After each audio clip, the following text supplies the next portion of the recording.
Hello friends, तो हम आज बताएंगे रेजिस्टेंस के कलर कोड के बारे में। रेजिस्टेंस के कलर कोड के बारे में जानने के लिए जितने भी रेजिस्टेंस के कलर कोड होते हैं उनको रट लेना, और वो कलर कोड डिस्क्रिप्शन में मिल जाएंगे या नेट पर कहीं भी मिल जाएंगे। कलर कोड बिल्कुल इस तरह से होंगे। रेजिस्टेंस की वैल्यू कई मात्रकों में होती है, जैसे 1 मेगा ओम में 1000 किलो ओम होते हैं, और 1 किलो ओम में 1000 ओम होते हैं। 1 किलो ओम में 1000 ओम होते हैं, और कलर कोड से जितनी भी वैल्यू निकाली जाती है वो ओम में ही निकलती है। 1 मेगा ओम में 1000 किलो ओम, 1 किलो ओम में 1000 ओम होते हैं। ये मैं आपको इसलिए बता रहा हूँ, ये मैं आपको बाद में बताऊँगा। रेजिस्टेंस में एक चीज़ और होती है, टॉलरेंस। 10%, 5% या फिर जितनी भी हो। रेजिस्टेंस से जो वैल्यू निकाली जाती है उस पर लिखे टॉलरेंस के परसेंट के बराबर कम या ज़्यादा होगी, बिल्कुल परफेक्ट नहीं होगी। जैसे टॉलरेंस 5% है तो उस रेजिस्टेंस की जो वैल्यू निकली है वह वैल्यू 5% कम या ज़्यादा होगी। अगर टॉलरेंस 10% है तो जो रेजिस्टेंस की वैल्यू निकली है वह वैल्यू 10% कम या ज़्यादा होगी। ये होता है टॉलरेंस का फंडा। अब बताएंगे रेजिस्टेंस का कलर कोड कैसे निकाला जाता है। ये रेजिस्टेंस के बांड होते हैं। Resistance 3 bond, 4 bond, 5 bond, 6 bond. आजकल छह कलर की विशेष रेजिस्टेंस भी बनने लगी हैं, जो देखने में कार्बन रेजिस्टेंस जैसी ही होती हैं, लेकिन इनकी वाटेज कार्बन रेजिस्टेंस की तरह साइज के अनुसार कम या अधिक नहीं होती, बल्कि समान साइज में ही वाटेज भी कम अधिक होती है। इसीलिए इनकी वाटेज की पहचान करने के लिए इसमें छठे कलर का प्रयोग किया जाता है। यदि किसी रेजिस्टेंस में छठा कलर जितने नंबर का है, रेजिस्टेंस की वाटेज उतनी ही होगी।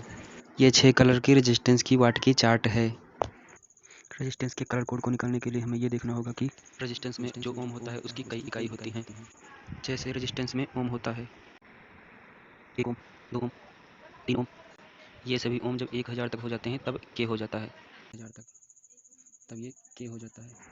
1 मेगा ओम में 1000 किलो ओम होते हैं, और 1 किलो ओम में 1000 ओम होते हैं। और रेजिस्टेंस की जो वैल्यू निकाली जाती है वो हमेशा ओम में ही निकलती है। 4 कलर की रेजिस्टेंस की वैल्यू निकालने के लिए पहले 2 कलर की संख्या को लिख लेंगे, बिल्कुल जैसा का तैसा। नीला का है 6, हरा का है 5 और पीला का है 4, तो 4 नहीं लिखेंगे, 4 जीरो लगा देंगे, क्योंकि 4 कलर की रेजिस्टेंस में तीसरा कलर मल्टीप्लायर होता है। अब यह रेजिस्टेंस की वैल्यू निकल आई है, पर वैल्यू निकली है ओम में। 1000 से ऊपर है, इसीलिए 1000 से भाग देंगे तो किलो ओम में हो जाएगी।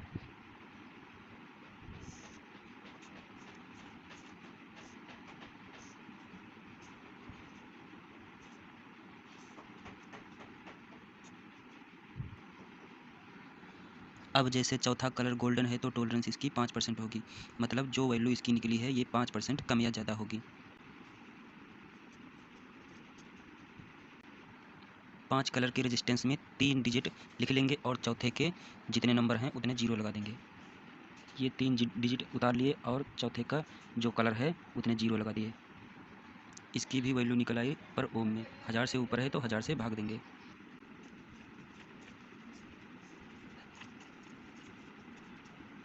हजार से भाग दिया तो ओम की वैल्यू के में आ गई। फिर 1000 से भाग देंगे तो के की वैल्यू मेगा ओम में आ जाएगी, पर 1000 से अंदर ही है इसीलिए के में ही लिखेंगे।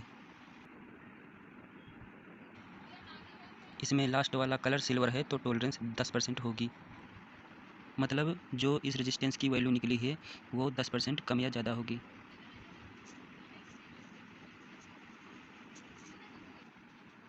अगर यह रेजिस्टेंस 6 कलर की होती तो यहाँ पर जो लास्ट वाला कलर होता वो इसकी वाट को दर्शाता, और 6 कलर की रेजिस्टेंस को पहचानने के लिए वही कलर कोड लगता है। ये जो कलर के सामने नंबर हैं इनको वाट मान लीजिए। छठा कलर जिस रंग का होगा उतने नंबर की ये वाट होगी। ये है 6 कलर की रेजिस्टेंस का वाट का हिसाब। ये है रेजिस्टेंस की टॉलरेंस की चार्ट। किसी भी रेजिस्टेंस को आप उल्टा ना पढ़ने लगें, इसलिए रेजिस्टेंस के कुछ नियम होते हैं।